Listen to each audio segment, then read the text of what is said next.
Allow me to acquaint you with the bleeding edge, space age, eighth wonder of the world, the Commodore Amiga 500, so advanced it will force you to reassess your entire teddy bear attachment philosophy. Controversial, I know. Is it the best toy you've ever had? I suppose, because it just doesn't break that easily. Like, say if I had a teddy bear, you can only cuddle that and have it in bed. But with this, you can change games and other things. And so it's like, if you change games, you've got all different varieties.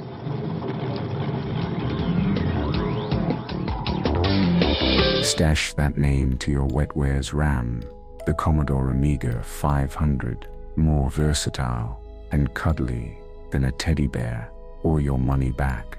So addictive, it should be contraband.